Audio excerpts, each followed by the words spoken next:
All right, who is here to play some trivia? Beacon trivia. Woo! Oh, come on, let's go. Come on. All right, we're going to have a good time tonight, I promise. It's a very informal night, so at any time you want to get up and refresh your glass, you're welcome to. Of course, the restroom is out front, and we're an easygoing crowd here, right? Yes. We're a little bit of a mix of old Beacon and new Beacon, so we're just going to have fun, I promise. That's what tonight is all about.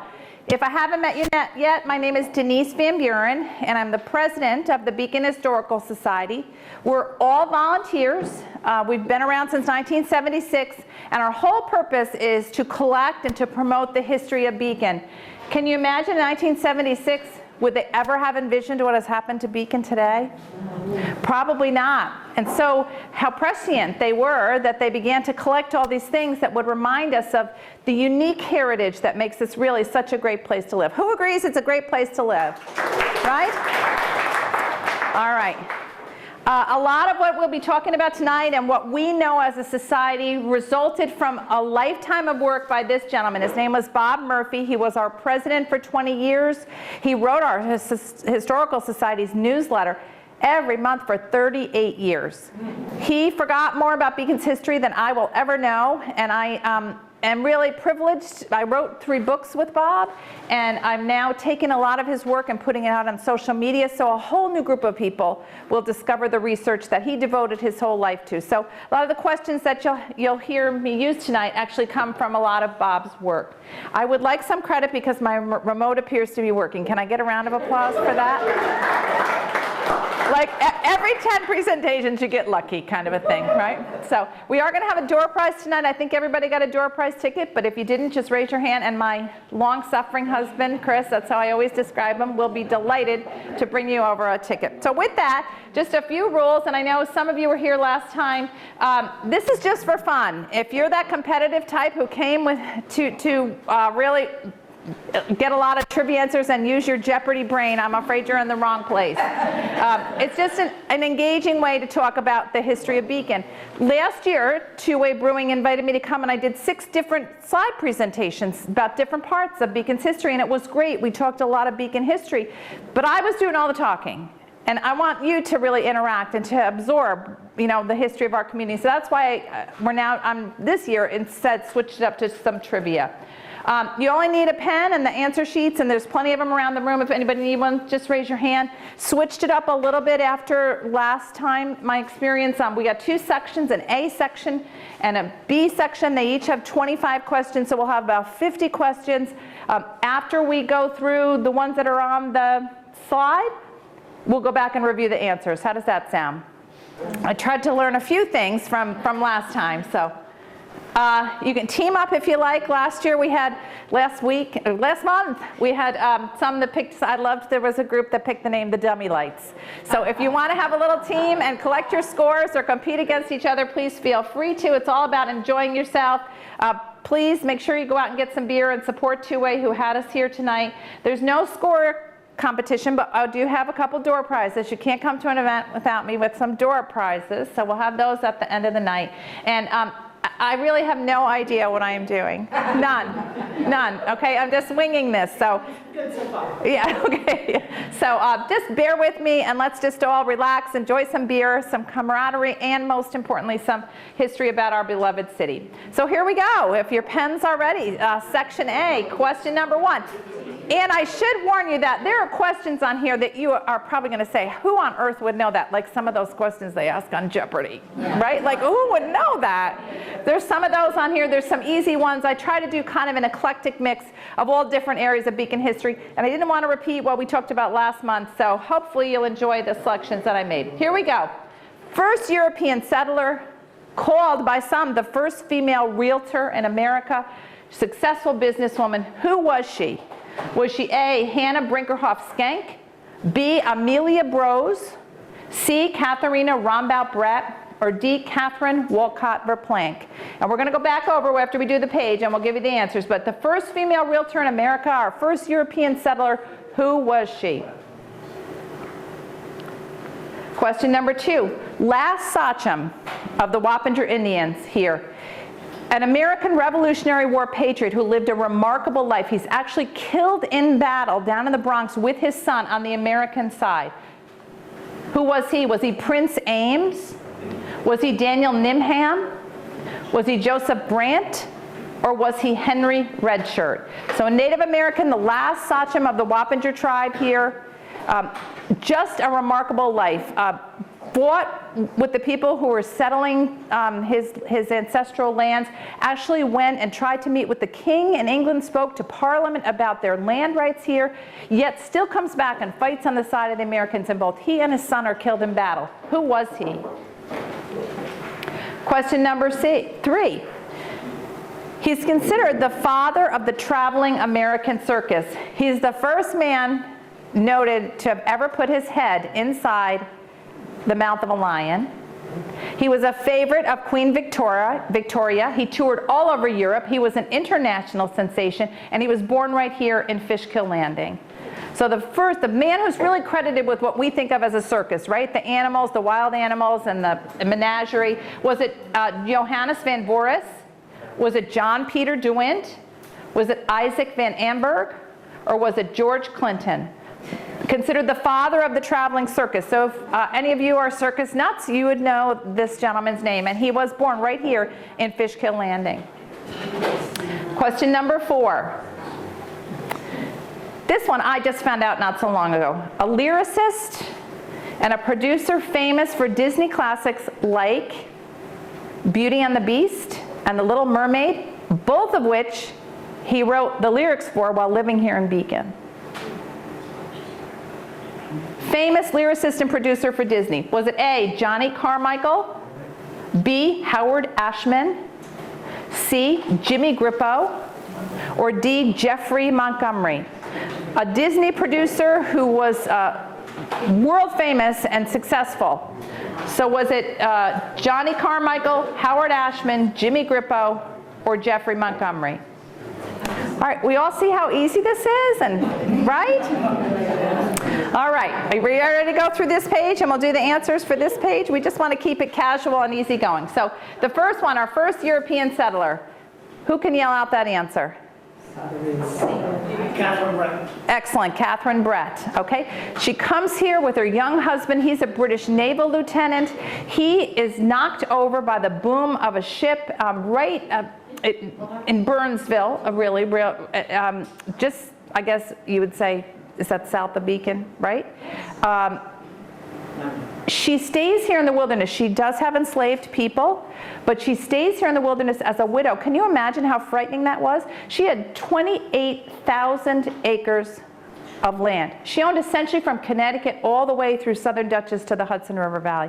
And she stays here by herself, trading and starting a farmers cooperative, the Frankfurt Storehouse. She retains 2 shares, and she lets all the men have 1 share each. She was brilliant, really. And of course, her home stands here in the city of Beacon, the Madam Brett homestead. Our second question was about the last sachem of the Wappinger, a Revolutionary War patriot. Was it A, Prince Ames, B, Daniel Nimham, C, Joseph Brant, or D, Henry Redshirt? Daniel Nimham. Very good. What a remarkable story. We had a November presentation for Native American History Month about the life of Daniel Nimham. Just remarkable. And he was our local sachem here. Of course, I assume that you're all familiar with the great statue of him that the town of Wappinger erected last year. If you haven't seen it, please go do so. More important, look into his inspiring life, please. Okay, considered the father of the traveling circus. Now, if anybody knew this off the top of their head, you would really wow me. First to put his head in the mouth of a lion, favorite of Queen Victoria. Was it Johannes van Voorhis, John Peter de Wint, Isaac van Amberg, or George Clinton? Isaac van Amberg.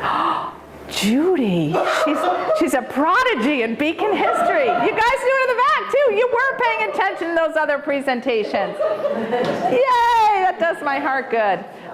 He was flamboyant. He dressed in furs. He traveled all over Europe. Everybody knew, this is the early 1800s, the name of Isaac van Amberg. He was remarkable. He's buried in Newburgh. I'm not sure why he's not buried on this side of the river, because he was born here. And then number 4, lyricist and producer famous for many Disney classics that we would all know. Johnny Carmichael, Howard Ashman, Jimmy Grippo, or Jeffrey Montgomery? Howard Ashman. Very good. Excellent. So the story of Howard Ashman is he's this huge producer. He was responsible for, what's the crazy one with the cult following with the flower plant that grows up and takes over? Yeah. You know what I'm talking about? Little Shop of Horrors. He starts with Little Shop of Horrors, then ultimately he's hired by the Disney Corporation. He writes all those songs that we all know so well from those great Disney musicals, both The Little Mermaid and Beauty and the Beast. He writes the lyrics for here. He's living in a house at the time on over near Craig House, and the Craig House properties there. Regrettably, he is very ill, and he ultimately passes away in New York City. But his last residence is here in Beacon, and I've communicated with his sister over time, and she said he loved his time in Beacon. My favorite part of the story is that Disney had a studio erected at the Residence Inn in Fishkill, which is one of those hotels over there. And all of the Disney people came and lived at that hotel and worked with him because he was so ill he couldn't commute. And the hotel staff was so wonderful that he was inspired to write the song, Be Our Guest. Because of Little Fishkill, New York, right? Little Beacon, New York. So there's a little trivia for you can share over your next holiday dinner table. All right, see how easy this is? No rules, just right. Here we go. Okay, question number 5. I am Beacon's oldest factory. If I know nothing else about the history of Beacon, I should know this. I'm the oldest factory in Beacon. Am I on Tioronda Avenue? Am I in Bank Square? Am I at 358 Main Street? Or am I at 1 East Main Street? So we've got still standing. Tioronda Avenue, Bank Square, 358 Main, or 1 East Main. Not only still standing, but our first original factory site. Okay, question number 6. I once made rubber belts, rubber toys, even after the American Civil War, rubber limbs for veterans who were coming home missing arms and legs, rubber limbs. Where am I? Was I located, these of course are manufacturers, was I located on Dennings Point, on Tioronda Avenue, on Lower Main Street, or was I located in what some of us know as the Talix building or Green Fan? I at one time made rubber belts, toys, and even artificial limbs. The largest rubber manufacturer in the United States at the time was here in Beacon. I once made the very first lawnmowers in America. We discussed this another time. Where was I located? Was I located at the Roundhouse factory, the first lawnmowers in America? Or what we know as the Nabisco factory, or DIA? If you're a real Beaconite, what do you call it? The what? The biscuit, right? That should have been a trivia question, right? I worked down the biscuit. Or was it Texaco Mills site or Groville Mills? So the first lawnmowers in America are made here in Beacon. Which of those sites was it? Okay, and question number 8. I made the very first machine files, manufacturing files in the United States, right here in Beacon. Who am I? Was I Willard H. Mays? Am I Willard H. Mays? A name hopefully you recognize. Was I John Rothery? Was I Benjamin Hammond? Or was I Winthrop Sargent? These are 4 men that lived and succeeded and were large employers here in Beacon. So the very first metal files made here in the United States, made here in Beacon, Willard Mays, John Rothery, Ben Hammond, or Winthrop Sargent. Okay. Everybody going okay? The pace is okay? You can all hear me okay? All right. Anyone lapsed into a coma yet? You're all hanging in there? Okay. All right, so then let's do some answers, okay? I'm Beacon's oldest factory. Where am I? D. 1 East Main is the answer, D, right? Although it's more modern, yep, and of course it has new life now as million-dollar condos, but that was the site of the original Mattawan Manufacturing Company, based near the creek so that they could take advantage of the hydropower that it offered. The first factory that was there among the owners was Philip Hone, who was a wealthy industrialist and the mayor of New York City. Mattawan Manufacturing Company, all kind of machinery that they shipped all over the world. They would do custom orders, and they would be able to make you machines for your gin. Maybe you have a whiskey gin, or your all kind of factory and farm equipment. But of course, it changed over time. Many, many different businesses were located at that spot. Okay, I once made rubber belts, toys, and even artificial limbs. Where was I located? On Dennings Point, Tioronda Avenue, Lower Main Street, or Green Fan? Anybody have an answer? Tioronda, because it was New York Rubber Company. If you recognize the name Walcott from Walcott Avenue, Charles Walcott was one of the original owners of 3 men who funded New York Rubber Company, but he was the president and really the operator of it. It was a huge concern. Later on, many of us will remember it as tuck tape, and it had many different uses. During World War II in particular, it was put to use making rubber rafts and other things for the military. Secretary of Defense James Forrestal came there and awarded the employees an E for excellence for all the work they were doing on behalf of the nation's defense. But a really important historic place. I believe it's all completely gone now, right? They're building new condos down there on the creek, but the site itself, I mean, I remember it as tuck tape, right? Yes. And working and jobs there. Always a gritty industrial feel to it, but it was a going concern, in my mind, not that long ago. So, okay. That brings us to then the very first lawn mowers. I have lawn makers, I see. Lawn mowers in America. Where am I? Was I at the Roundhouse, the Nabisco, Texaco Mills, or Groville? The first lawn mowers in America. At the Roundhouse. Yep, very good. Horatio Swift. He gets the idea from England. He makes the first lawn mowers there. He moves across the street for a little while, soon needs even bigger quarters, and unfortunately heads over to Newburgh. And you may know his huge factory that he has there as Regal Bag, which I think is condos now. But that started out from its little origins at the Roundhouse here in Beacon, the first lawn mowers in America. All right, and number 8, I once made the very first files in America, and I made them right here in Beacon. Who was I? No, Mr. Mays was a hat maker. No, he was insecticides. You're dancing around all of it. Winthrop Sergeant owned Wodenheath. It was John Rothery. Rothery Files. He had come from a line of file makers in England. They came here, and I guess we would call them Luddites. He refused to mass produce them. They were all made by hand, and unfortunately he goes out of business because he can't compete with people that then begin to mass produce files in America. His factory was massive. It was on the creek on Tioronda Avenue. His home that he built, you'd never believe it now because it's been built over dramatically, it was the original Elks Club. A Victorian home with a mansard roof and a big wraparound porch that looked out over the creek, so he could look out, he could see the mountains, and then he could see his Rothery Fileworks. Hundreds of people employed there, including young boys, a lot of very small children working in the Rothery Fileworks. Okay, who's having fun? Okay, all right, everybody take a big drink, come on. All right, we're gonna go on to question number 9. All right. I made munitions. I made all kind of machinery.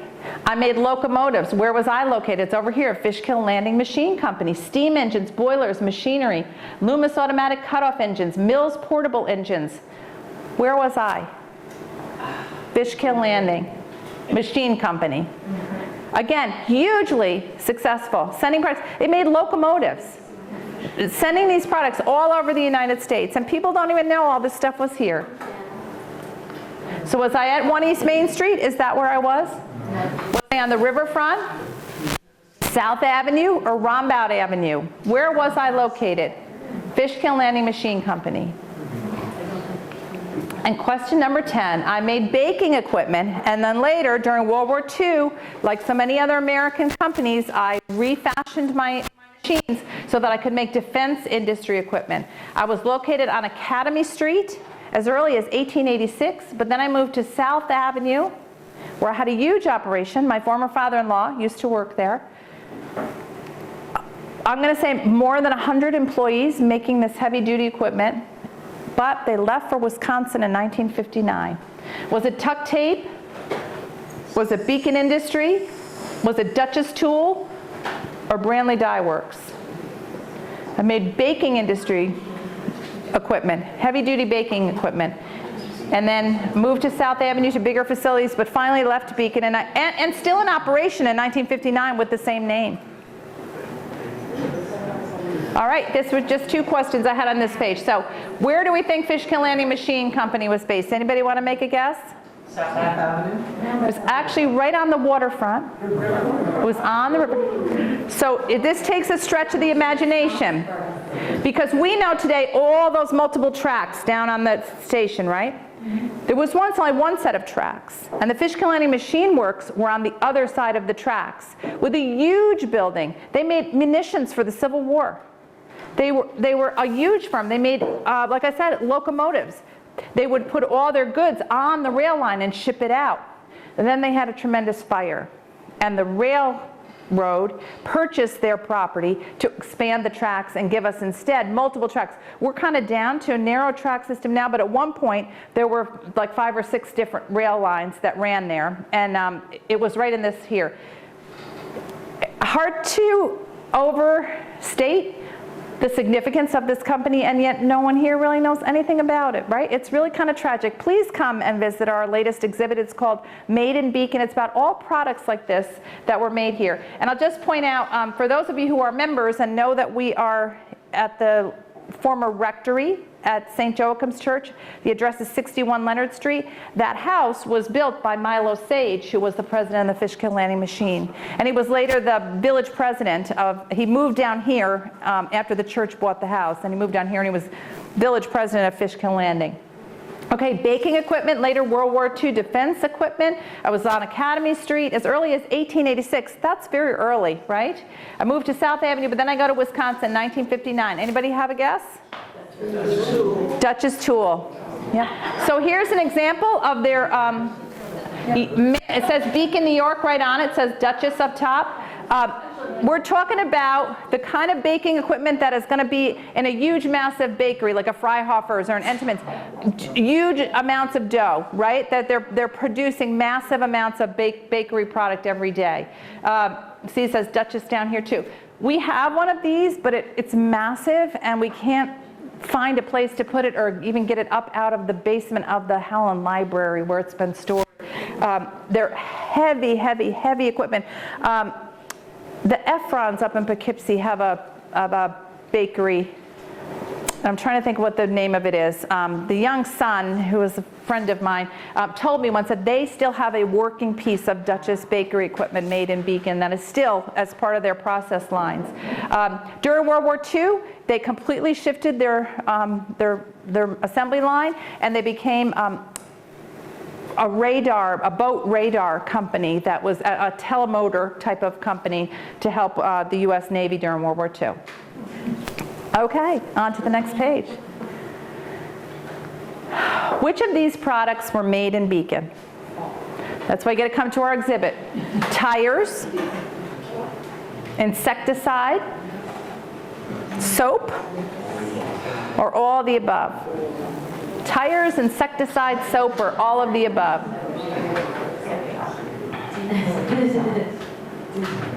All right. So you should know the name of a young man named Sidney Schofield. Was he our first mayor? Did he invent the hat-making press that made Beacon the hat capital of New York State, second only to Danbury, Connecticut in the United States? Was he the first casualty of the Spanish-American War? Was he a policeman who was killed in the line of duty here in the city of Beacon? Sidney A. Schofield. Mayor, hatter, soldier killed in action, or a policeman killed in the line of duty? Am I going too fast or too slow? Okay. All right. So this is one of my favorite questions and my favorite subject when you bring somebody into Beacon. After Joseph Hallen died, and hopefully you recognize that name, what did his widow offer to the village of Madiwan? Joseph Hallen, when he died, he was trying to regain his health in a place called Menton, France. He'd been injured in the Civil War and never really was himself after that. After he died, what did his widow, Eliza, offer to the village of Madiwan? Okay.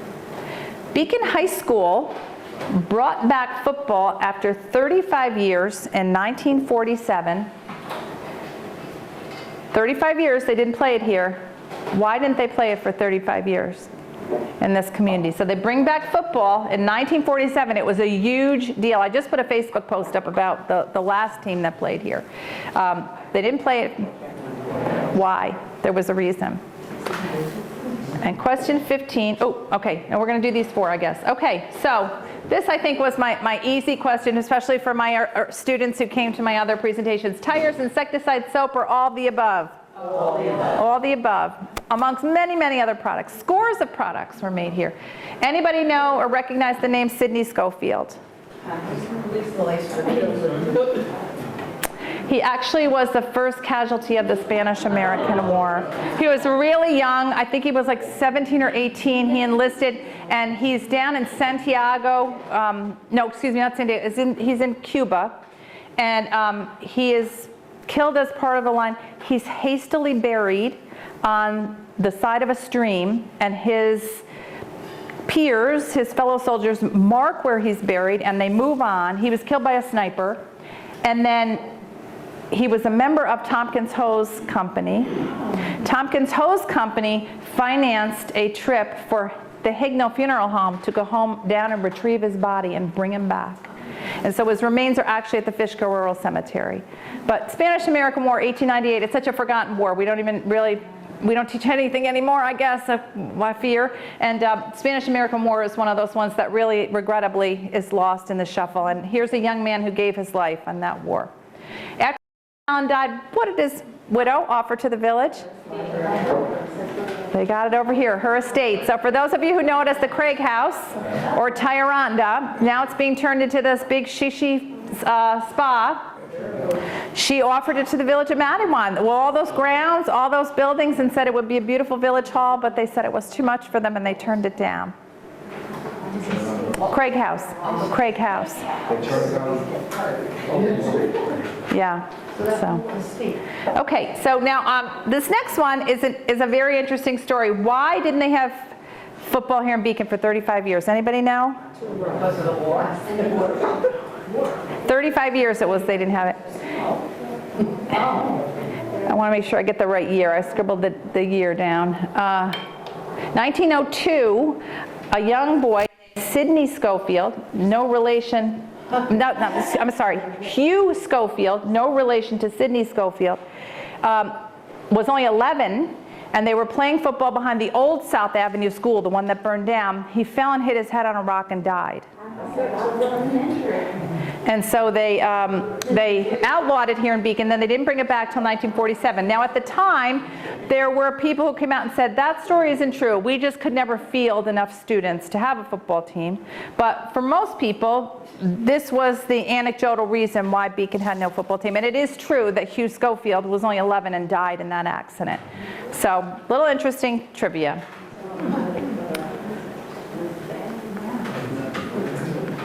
All right, number 15. What will you find in the Henry Ford Museum in Dearborn, Michigan that was made right here in Beacon? Was early chauffeur hats, early steam engine, early lawnmower, or an early carriage? The Henry Ford Museum in Dearborn made here. Chauffeur hats, steam engine, lawnmower, or carriage? Where did the bell that currently hangs in front of the Maze Hook and Ladder building hang originally? Picture it in your mind, right? If you go by, they've set it up in a beautiful display there in front of the building on Main Street near the old City Hall. Where did that bell hang originally? Now, FDR came to Beacon very frequently while he was governor and while he was president of the United States. Where was his most frequent stop when he came? And why did he come? Was it at Fountain Square, City Hall, Bank Square, or did he like to come to Mount Beacon? FDR, here all the time. Fountain Square, City Hall, Bank Square, or Mount Beacon?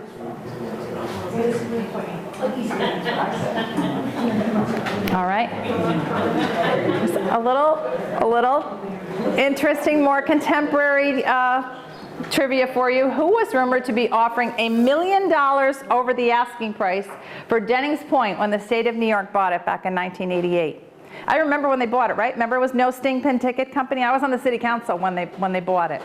So who offered more than $1 million for that property, but they sold it, it was sold to the state? See if I've got one more on here. Okay, all right, so what will you find in the Henry Ford Museum? Anybody have a guess? Early ceremony. Good guess, but it's an early steam engine made at the Fishkill Landing Machine Works, okay? I say we get a road trip up and we go out there. What do you think, right?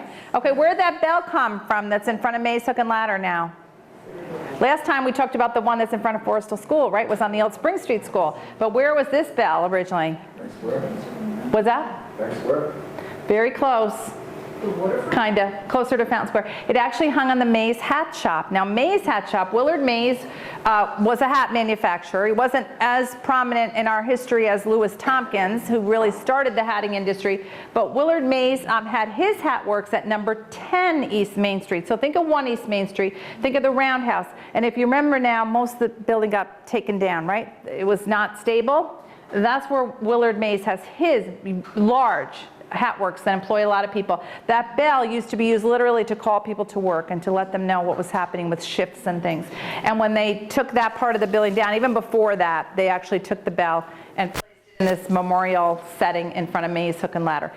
Willard Mays himself is really amazing. He becomes the New York State Assemblyman for our area, and he's able to convince, and please don't laugh when I say it, because it created jobs here. He's able to convince the state of New York to bring the Matty Wan Institute for the Criminally Insane here.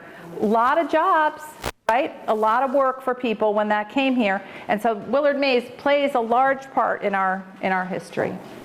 FDR would frequently come to Beacon. He would come to Bank Square. And does everybody know where Bank Square is? Raise your hand, right? Okay. Even though it's not there anymore, everybody in Beacon still acts like, oh, I got to go to Bank Square. It doesn't exist anymore. But he would come there and he would be politicking. It's rumored that he'd like to kick off his campaigns here. Our newspaper publisher, a man named Morgan Hoyt, who actually wrote copious histories, little vignettes and stories about the city of Beacon that we have a collection of, he was a good friend of his and would introduce him. And Morg Hoyt, even at the funeral for FDR, talks about the impact their relationship had, but also that he brought him to Beacon. FDR played a big role here. And then who was offering $1 million more than the state, than the asking price? No, so he ends up here, right, with Bruce Willis in the McAlpine's house, but it's not Sylvester Stallone. It's none other than Donald J. Trump. So I'm only presuming he wanted to put some kind of entertainment there, but I have no idea. But he offered $1 million more than the asking price. Okay, everybody having a good time, right? Okay, all right, here we go. Okay? Down Main Street. All right. We're looking for the police station, is that it? City Hall? You've been here for a long time. You know, it is perhaps the Tyranda Hat Works or Atlas Fibers, right? Down on the waterfront. But just as, and now burned out, right? It's had some arson. Down where the Madam Brett Mill Trail is. You can walk now along this side of it. But this bridge that's here is on the National Register of Historic Places. And so what makes it so special that that bridge made it on there? Now it's been largely disassembled and changed now. It doesn't look like it did. In fact, what's missing is what made it so special. But I understand from the city, because I emailed the city administrator a couple months ago, what's happening with it. And they are working with the developers who are trying to develop this area to get them to restore it, or at least to make it into a pedestrian crossing. So it's significant and on the register for a reason. What was that reason? And then, in case you don't recognize this jaunty fellow, we have a Lafayette Avenue. Why is it named Lafayette Avenue? Here in the little city Beacon, why would we have a Lafayette Avenue? Lafayette. Okay, what makes the Tioronda Bridge so special? Anybody know? The trusses. Oh my God, A+. Get her another beer. Excellent, good, good. Bowstring truss construction. At one point, there were only 2 of them left, ours and one in Pennsylvania, and I don't know if the Pennsylvania one is extant or not, but obviously ours has deteriorated and really lost the trusses, so it's still just beautiful. Isn't that just a beautiful image? And you see the river beyond, probably idealized a little bit, but, and why do we have a Lafayette Avenue here in Beacon? Because he was here. So indignant, excellent, good. He was here more than once. He was here twice. Why was he here the first time? The World Tour. The Revolutionary War. He's here with that, and he visits the Manor Bread Homestead among all the other luminaries of the Revolutionary War. Washington is there, and all of them, and of course Lafayette is there. I used to say on our tours that Washington and Lafayette danced the minuet. I should have said with the Brett daughters at the time. I didn't, and people used to say to me, together? They danced the minuet together? But they did dance at the Manor Bread Homestead. But he also comes back 50 years after the American Revolution at the invitation of the United States government for a farewell reunion tour to try to bring back the feelings of unity that Americans had during the time of the American Revolution. It had dissipated 50 years after the war. So he comes back to the United States in 1824 and 1825, and he actually visited like 30 states. He was hailed as a conquering hero. Because he was so young, 18, when he came to the United States, he's the last surviving American general of the American Revolution. And so he's really feted, and places all over the country change their names. So we get a Lafayette Avenue. The town of Freedom here in Dutchess County changes its name to LaGrange. That's the name of his estate in France. So you see, if you know Fayetteville, New York, outside of Syracuse, that's actually after him. You see these little crumbs of Lafayette all over the United States as a result of that 50-year tour.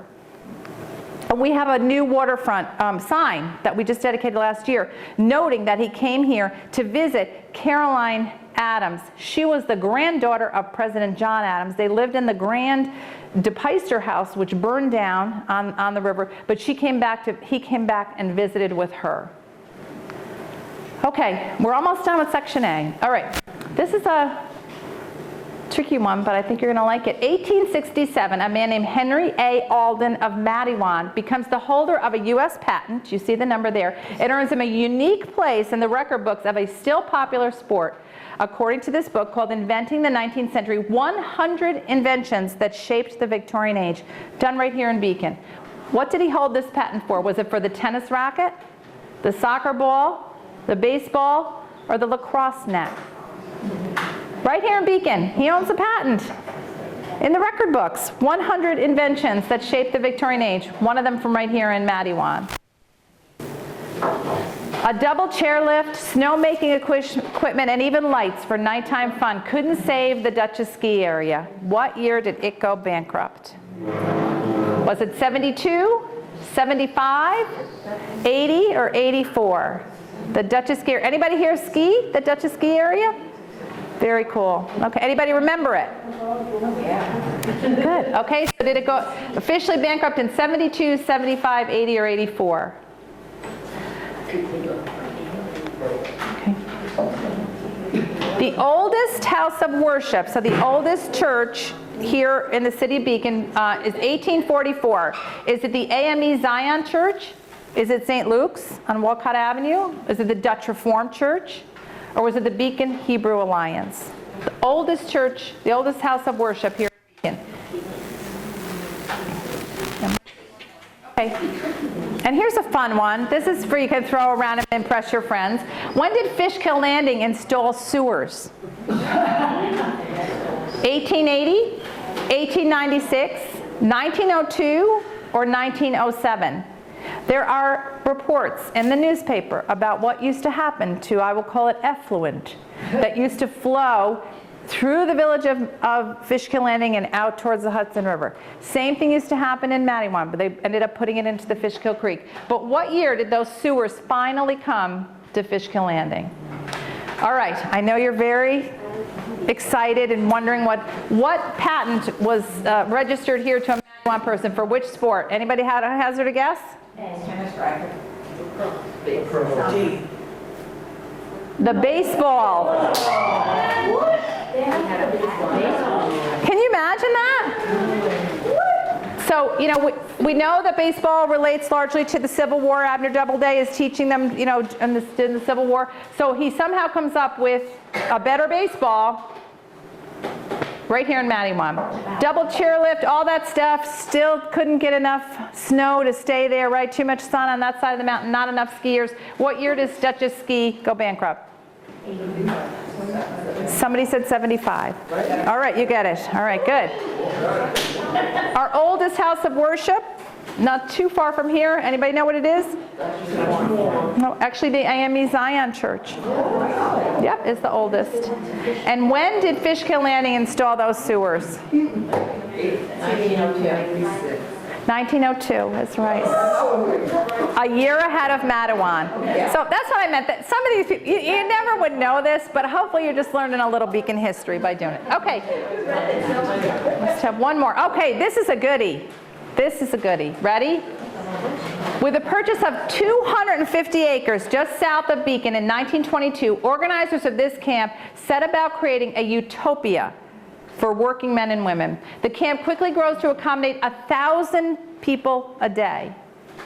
It features this 4-story, 56-room hotel, a library, a hospital, a dining hall, sports facilities, a lake, access to fishing and boating on the Hudson. The Mountainside Association includes a pool and a waterfall, business offices, bungalows, platform tents, a casino for dancing and lectures and entertainment. What was its name? Just south of the city of Beacon. Look at the size of it. And it's all gone.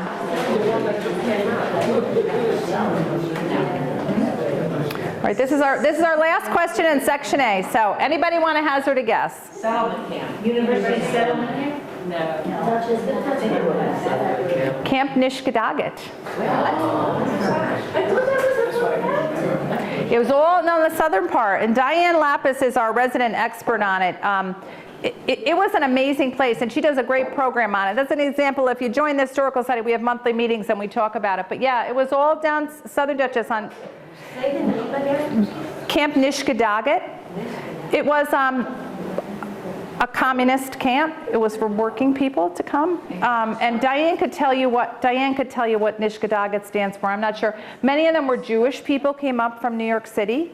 But it was massive, and when it went out of business, everything was taken down, and that's why you don't know anything about it. But it's right down at Dutchess Junction, right? Okay. Anybody want a stretch break? We're halfway through. Okay, you want to go get a beer? We'll start in a couple minutes again. Paulette is getting serious now. She took her jacket off. We'll take a few-minute break.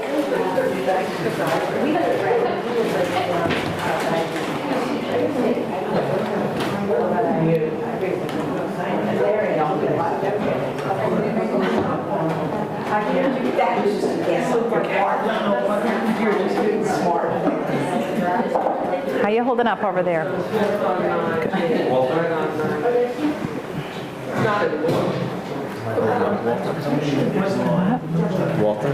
Walter?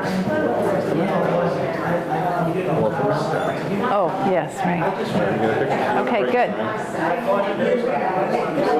Where's my brain? Okay. Yeah. Peter, are we paused? No? Okay. Okay. All right. I'll just be careful what I say. Okay. Judy, how we doing? I'm shocked over that. Yes. Okay. God, I hope I can answer. When you came, you were on the cable news. Who was the guy with you? Well, it started out as Lee Kobus and then Dave Scholes. That's what it is, Dave Scholes. A very long time ago, because I left when I had my son, who is 34 this year. So we're talking about 40 years ago. So that's why I love her. That's why I love her. See? That could be trivia. It's long enough ago. That could be trivia. All right.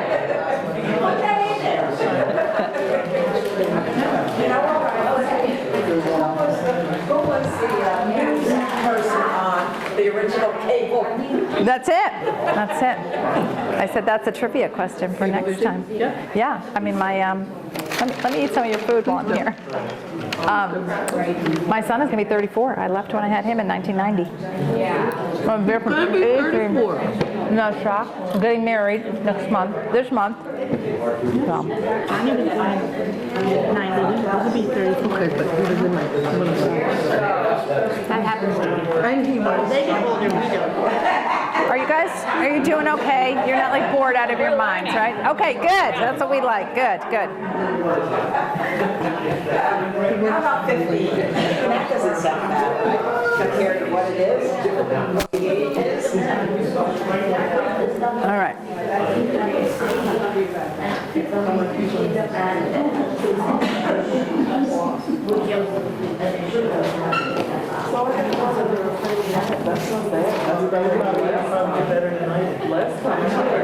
Should I start? Wait a little bit. This is better just doing 2 sections, right? Instead of doing the what did I do, 6 of 10 each last time.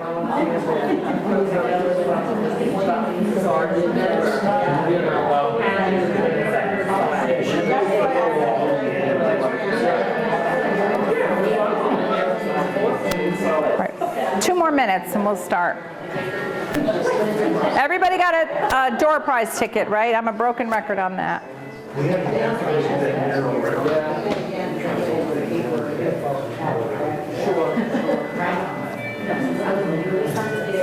What are you playing over there?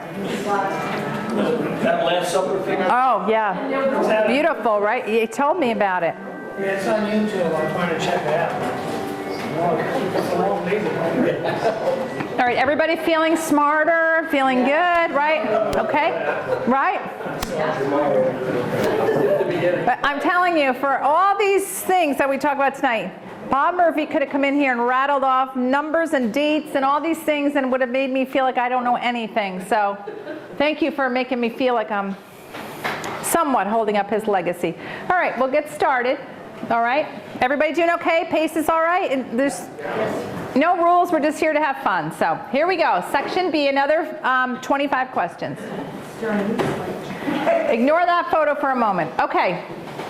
What important building here in Beacon was dedicated in 1924, a century ago? Was it St. John's Church? Was it the Hebe statue across from St. John's? Was it Memorial Hall on Main Street? Or was it the Southern Dutchess Country Club? A very important building here in Beacon, 1924. That picture has nothing to do with it. It goes with the second question. I'm sorry. I'm sorry. St. John's Church, the Hebe statue, Memorial Hall, or Southern Dutchess Country Club? Okay. All right. Now, where was this house once located? And why was it demolished? Was it located on Main Street? Was it on Beekman Street? Verplank Avenue? Or Walcott Avenue? Great big Victorian house. Prominent landmark in the community. Was it on Main, Beekman, Verplank, or Walcott? And I think I just have 2 questions here. So let's verse back to here. What was dedicated in 1924? What's celebrating its centennial this year? Memorial Building. Good, Paulette, excellent. Very good. So we're hoping to have a big ceremony there for Memorial Day. It was dedicated on Memorial Day of 1924. And we're hoping to have a really great Memorial Day service there this year. Many people know that it was dedicated in the aftermath of World War I for Beacon's veterans. What they don't appreciate is that it really, even at that time, was dedicated to all of Beacon's veterans, not just the World War I veterans. And so that's why it continues as the VFW and American Legion home. The other thing that you should know about it is at the time, there were press reports elsewhere that talked about the fact that no other community in America was erecting a monument to its veterans that was as grand as what they were doing in the city of Beacon, New York. So it's a very, very special place. And where was this house located? Anybody know? It was on Main Street. And it was demolished to make way for the new City Hall as part of urban renewal. So think of it as like right near Mays Hook and Ladder, right? Where the new City Hall was going to be built. And it was a dentist's office, and he and his family lived upstairs. What was the dentist? Oh, Oh, for God's sake, you had to ask me that. Bob Murphy would know his social security number. I can't remember his name. I'll get it for next time. Sorry. You probably went to him. Okay, here we go. Now, this is an easy one. No whispering amongst yourselves. Everybody in this room should get this. I won the World Light Heavyweight title in 1939. Who am I? Who am I? Paulette, if you get this, I'm going to take away your birth certificate if you don't get this. All right, question number 29. I wrote my seminal work, Women in the 19th Century, while I was staying in Beacon. Who am I? Really significant figure in the American women's movement.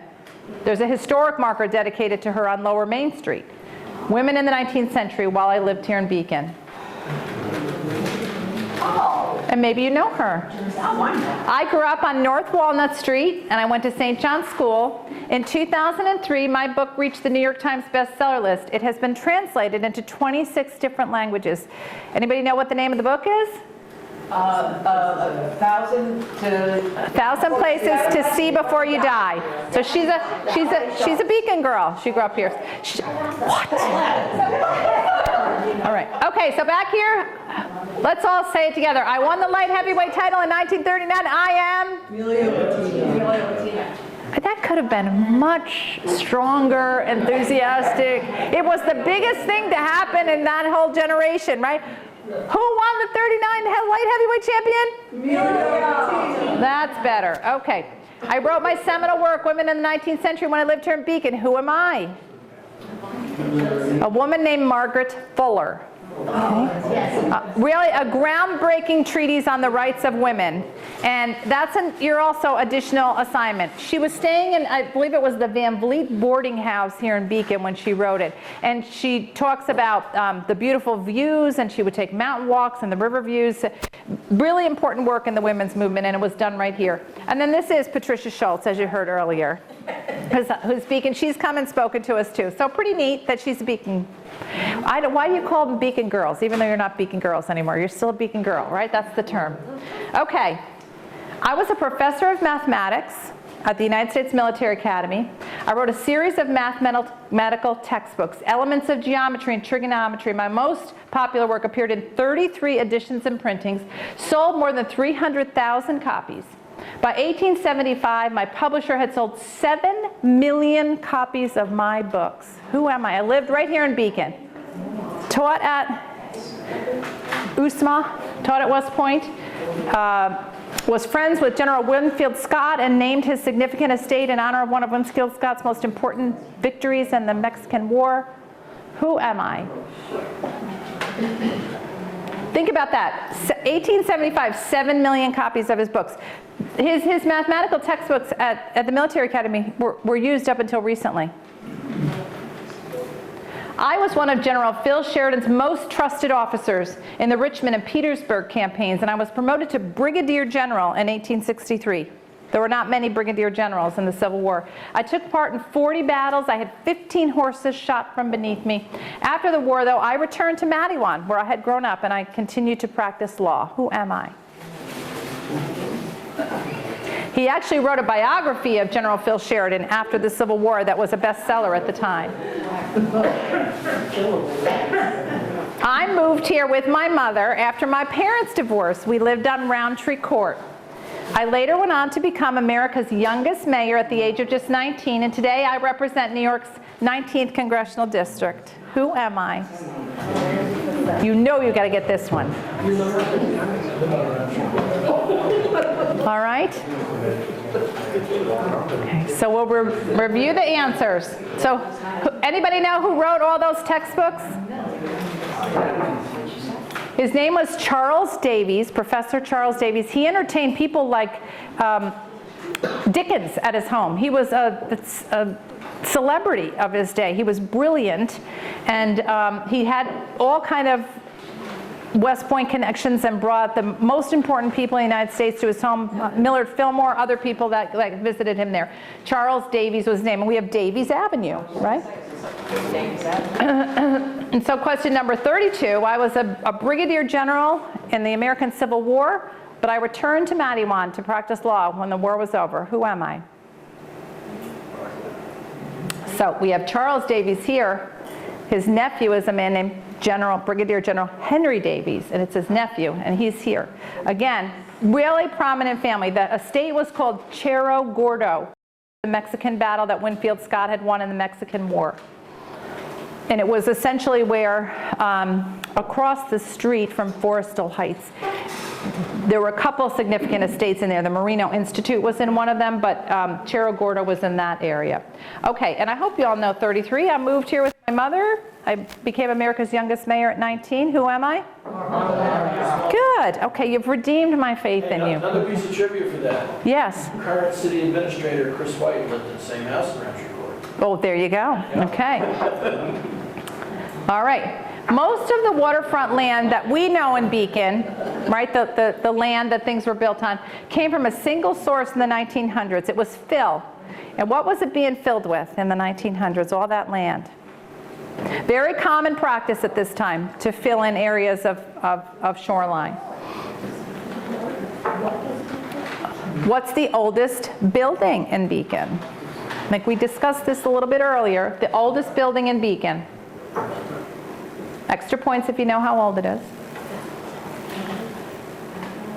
What year did that famous hotel up on the top of the mountain burn? The Beacon Crest Hotel. A huge inferno of a fire that they tried to get up the incline to put it out, and they were so frustrated they couldn't make it to the top of the mountain, and it burned to the ground. That beautiful hotel that was on top of the mountain. What year was that? What Beacon company specialized in making leather jackets and insulated flight suits for the armed forces during World War II? We had several manufacturers that made a lot of war-related, we made hats, but we also made a lot of other garments and clothing. We made so many things during the course of our history, but there was one company in particular that specialized in these insulated flight suits for our armed forces. And we do occasionally come into custody of some. We just got one from a family donated to us recently. All right, begun here in 1896, it was the sole American firm that could use the economizer technology that had been invented by a man named Edward Green back in England in 1845. It made massive 3-story machines that were sent all around the world, and it made them here in Beacon. Begun in 1896, it was the only American firm that could use the technology, the patent that had been invented by a man named Edward Green in England in 1845. It made huge, huge industrial equipment right here in Beacon. Let's see if I've got one more on here. I did. And why is our community called Beacon? Everybody better know that. All right, we ready for the answers? Paulette is taking this very seriously.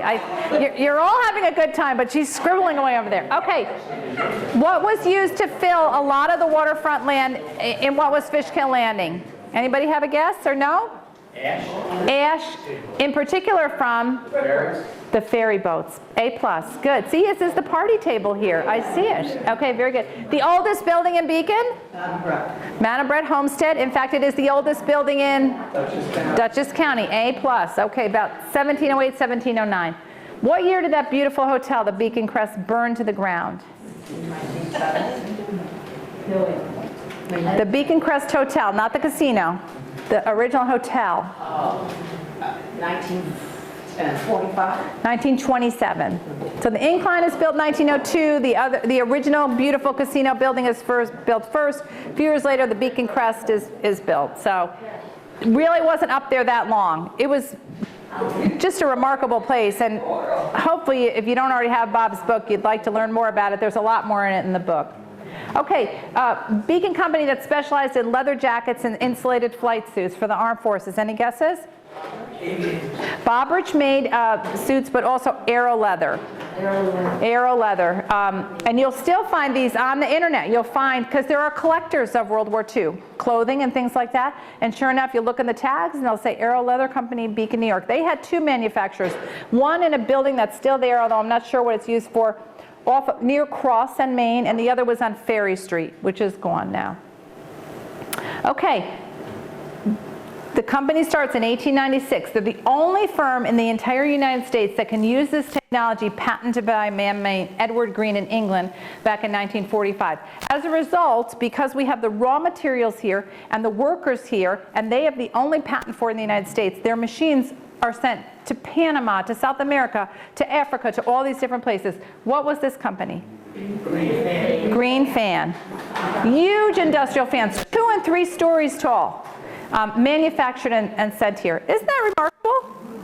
And yet so few people appreciate that, right? They started out in that little odd, I call it odd, sorry if I hurt anybody's feelings, building that, you look at Myros, Melzinga Tap House, and there's that long building that's there going to the next corner, right? They started there, they became too big, they eventually took over all that other property we know as Green Fan.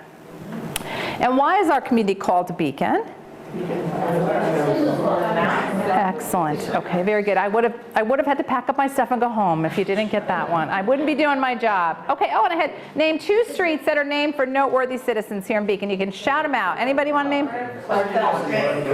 Skank, good. Phelps. Davies. Terrace, good. Lafayette. So history is all around us. It's just waiting to be discovered, right? Just open up your eyes and you'll see so many things, right? Okay. Which of these U.S. presidents visited Beacon or its antecedent communities? Ulysses S. Grant, James Garfield, Abraham Lincoln, or all of the above? Which of the presidents visited Beacon? Grant, Garfield, Lincoln, or all of them? And there are others.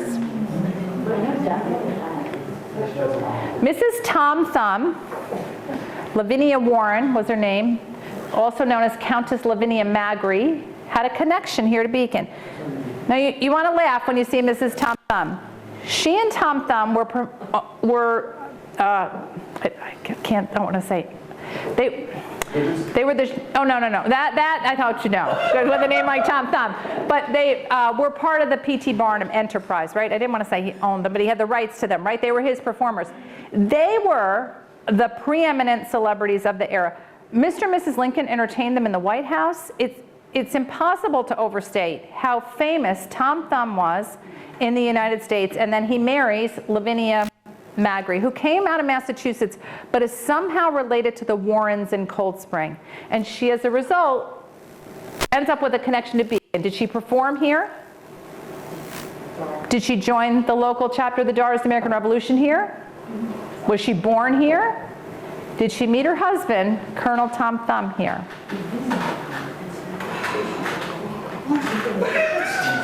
Okay, back in 1913, there was a lot of, I know you find it hard to believe in Beacon, a lot of arguing and fighting. They'd been talking for 50 years about coming together, right, as a city, and then they had to decide on a name.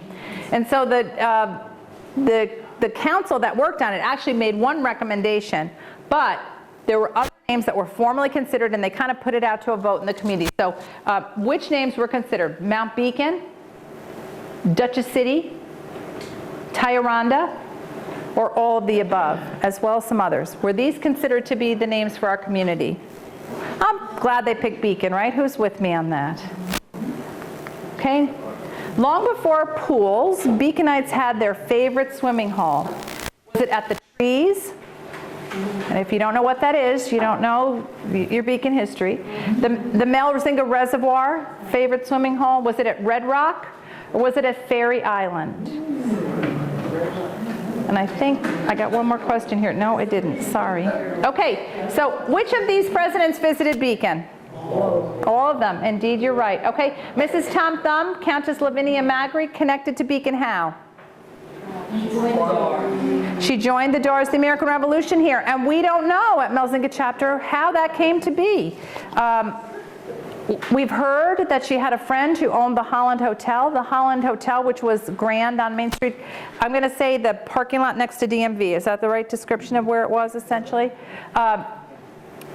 It had a miniature suite for her, small sink, small bed, small dressing room and bureau, so that when she came to town, she'd have a place that she could be comfortable in. We're not 100% sure what her connection was with our chapter, but we do have some of her books, we have her tiny little shoes, and we have photographs of her at our chapter. So we have a connection to this then famous woman.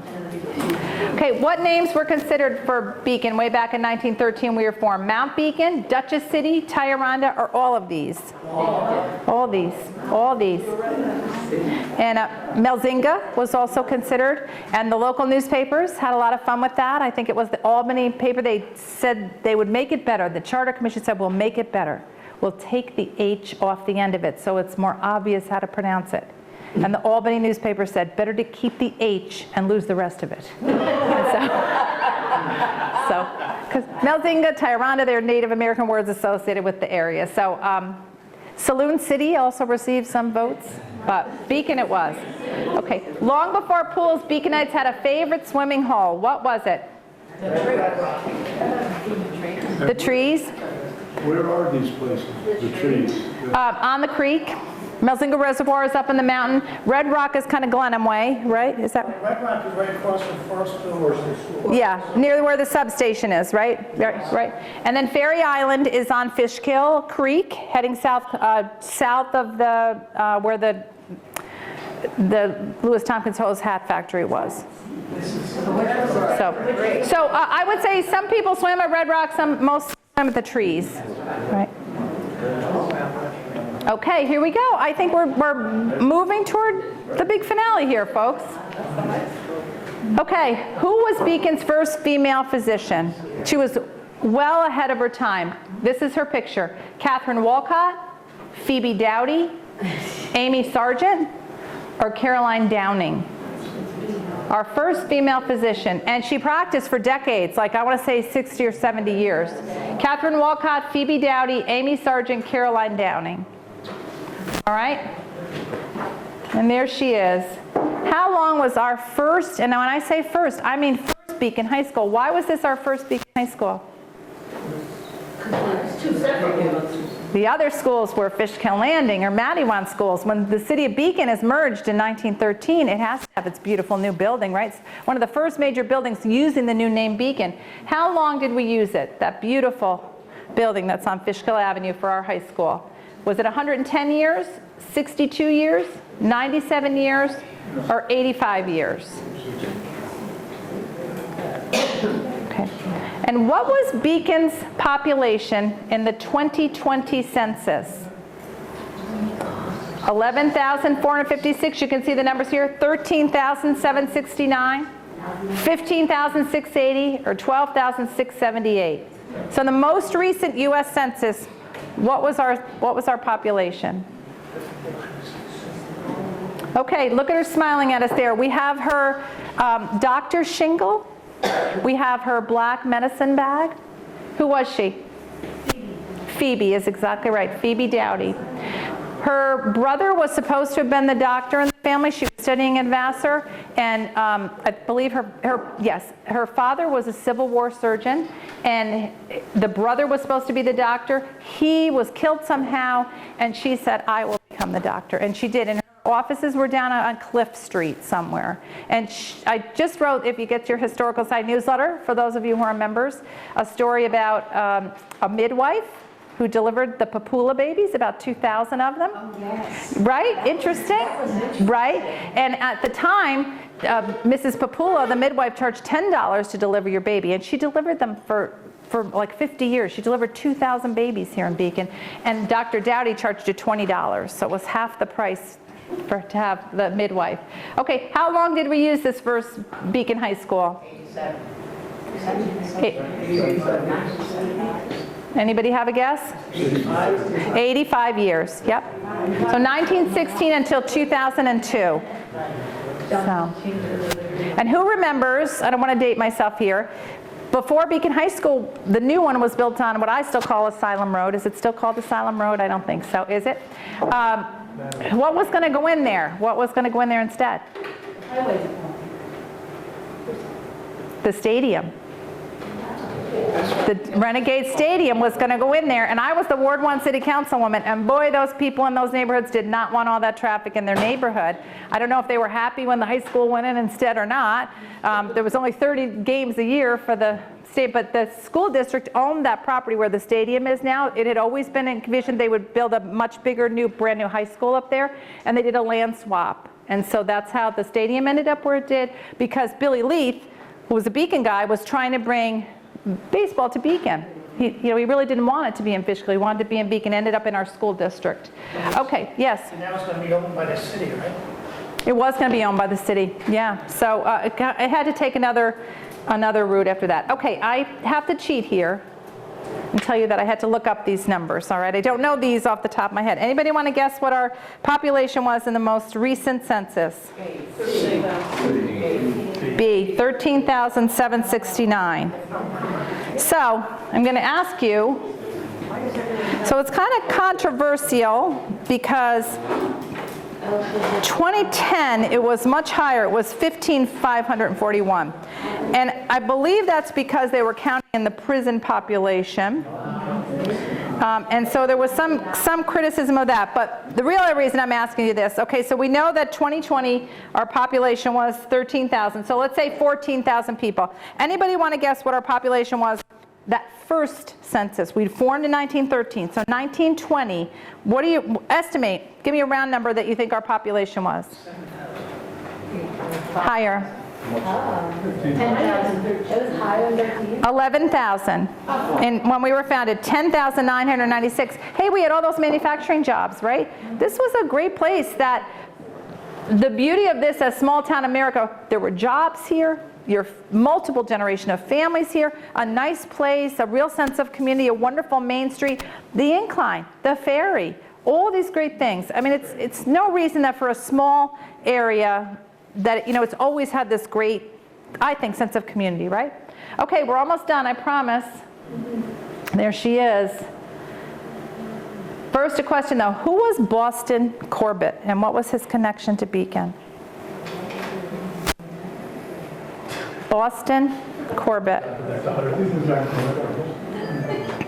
You're probably not going to recognize him. He's not a household name, but he's connected with a story that you will know. Question number 49.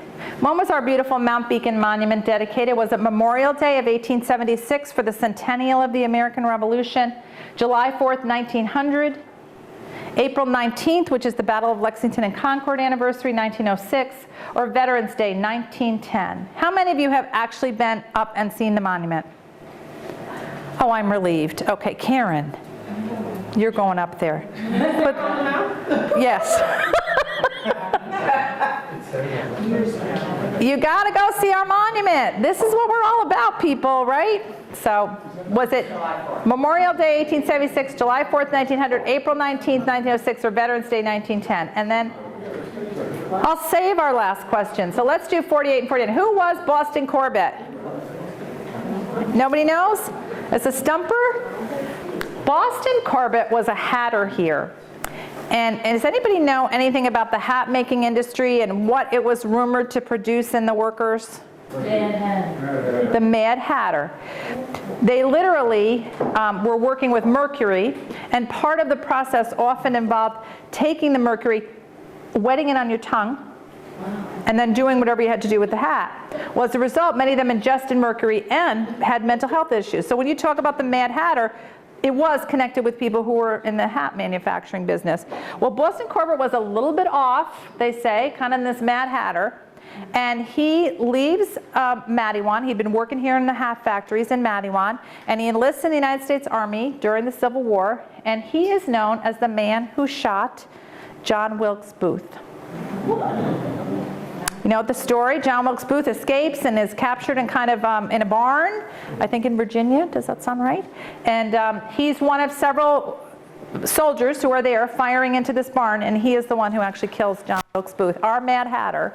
He was a little bit mad, I guess. So, okay. And anybody know when the monument was dedicated?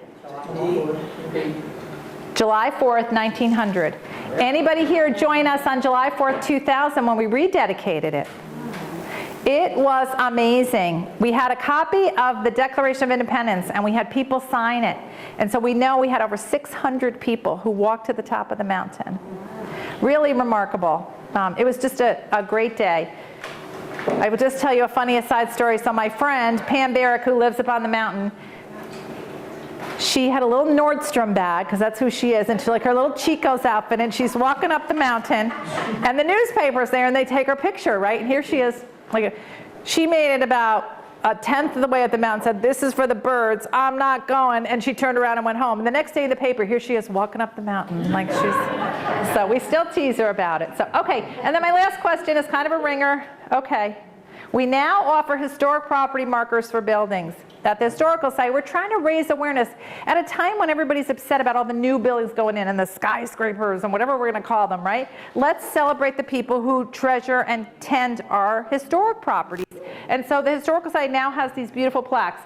There are 2 qualifications for them. What are they? Well, 100 years. Who said 100 years? Excellent. Okay, 100 years and? Significant cultural. Beacon School District. Well, Beacon City School District. Yeah, you know, we thought about making it some kind of a significant cultural home, but then a lot of our homes, especially the ones on the mountain, are modest housing that factory workers lived in, and we said, shouldn't we be celebrating our entire building stock, right? So anything that survived for 100 years, really we want to recognize the people who tend it and just kind of raise awareness that we are a great old community full of a lot of great people, but also great buildings too. So, okay, any questions, comments?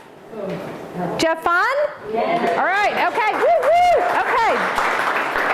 Well, you're all good sports, and for that, okay, before I do the door prizes, my commercial messages, all right? I got brochures here. If you're not yet a member, we would love to have you. It's only $25 a year. You get invitations to our events and our historical site newsletter, but you know what most of all you do? You support us, trying to tell more people about the history of Beacon. So if you've not yet joined, we'd love to have you.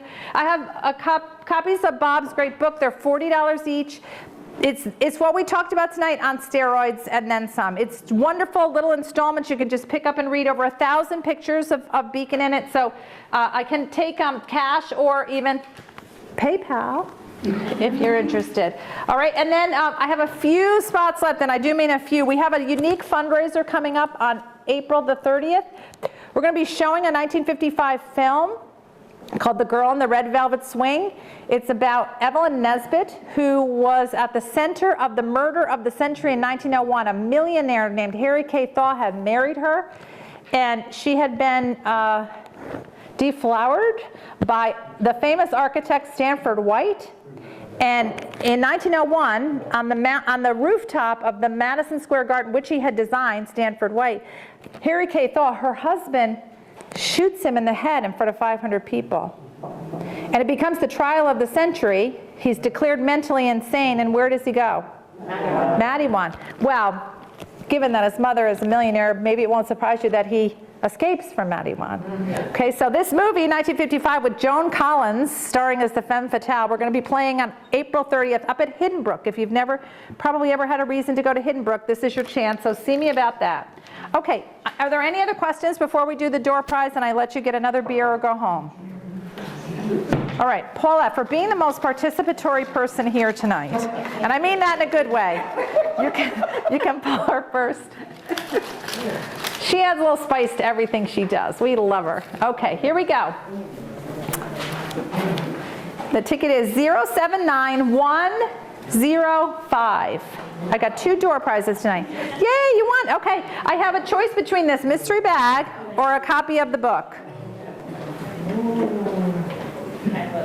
The book. Okay, give her a round of applause for the book. Yay! Okay, great. You are not going to be sorry. Can I say enough good things about this book? It's amazing, right? This is Bob's life work. You're going to fall madly, deeply in love with Bob after you read this book. Okay. All right, one more drawing, and then you're all set. How long did I talk for? Whew, 8:20. Okay.